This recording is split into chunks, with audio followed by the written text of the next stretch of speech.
So, ayan, meron ako naka-ready dito. Hiniwa-hiwa ko na to. Atay ng baboy. Hiniwa-hiwa ko na siya sa maliliit na piraso.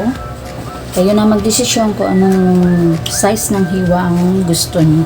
At ngayon naman ay lalagyan ko siya ng soy sauce o toyo.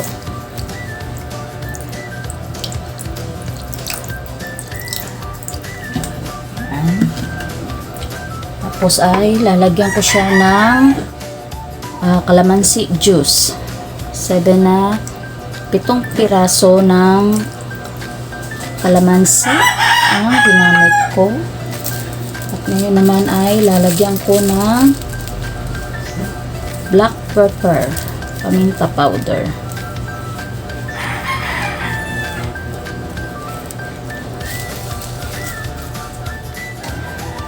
Tapos ay lalagyan ko din siya ng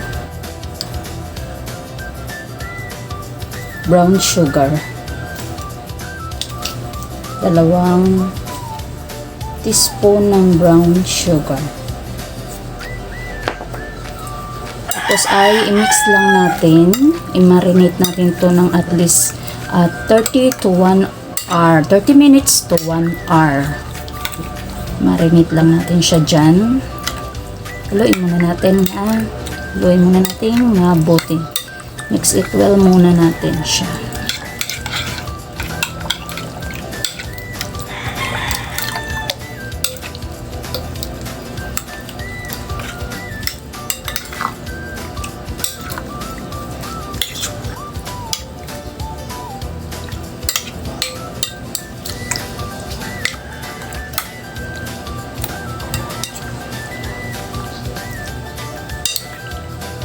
So, yan. Marinate muna natin siya dyan. 30 minutes to 1 hour.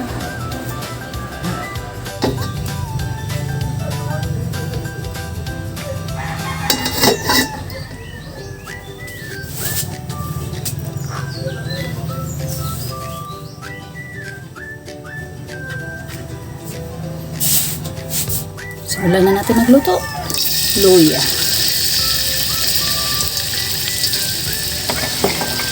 Kukuha akong sandok. Okay.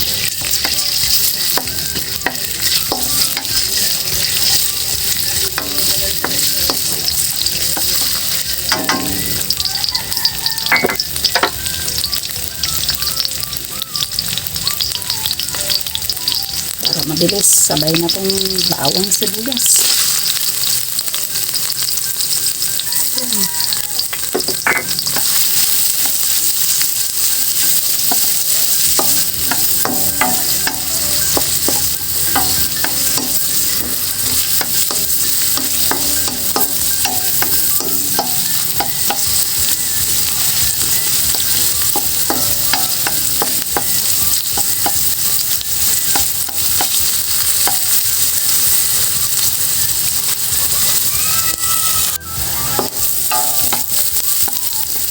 Okay na itong ating masangkap. Lalagay na natin ngayon yung ating i-marinate kanina na atay ng baboy.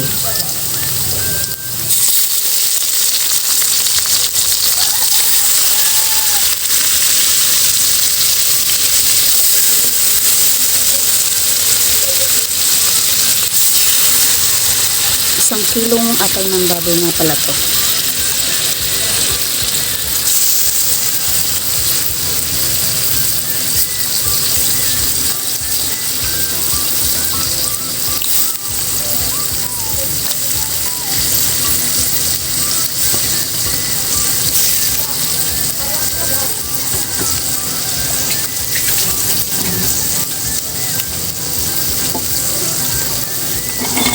Siyempre ay hahaluin natin.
idagdag natin yung pinagmarinitan natin kanina.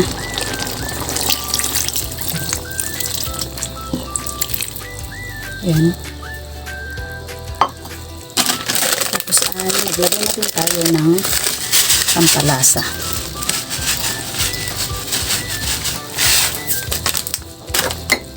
Lalagay ko na din yung green na sili. Meron din ako ditong red bell pepper.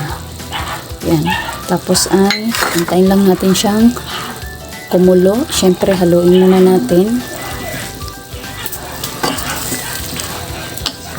Yan siya. At takpan muna natin siya. Takpan muna natin. So, taklas ko.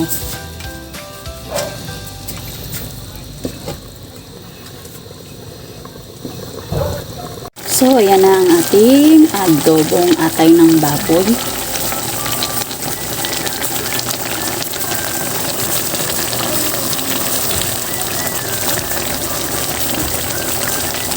Tikman nyo din, ha? Tikman nyo.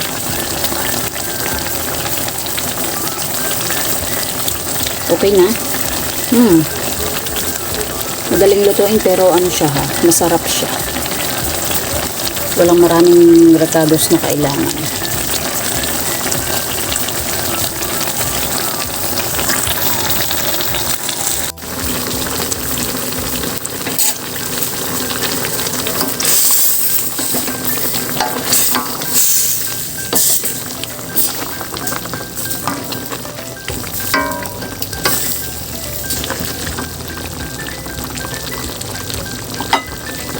Okay na guys, luto na.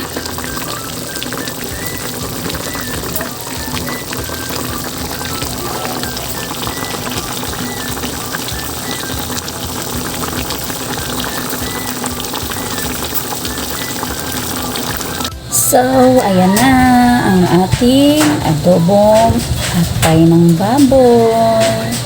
Ready to eat na. Lakas na naman ang hangin, ah.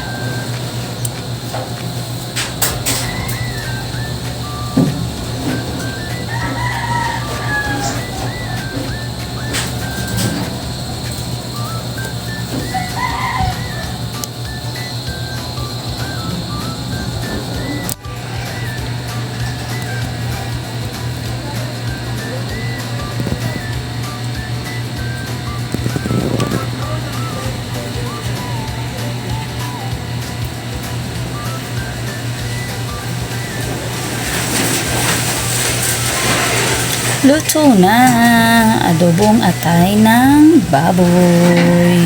Ready to serve na guys. Yummy yummy. Shoutout nga pala sa lahat ng nanonood dyan.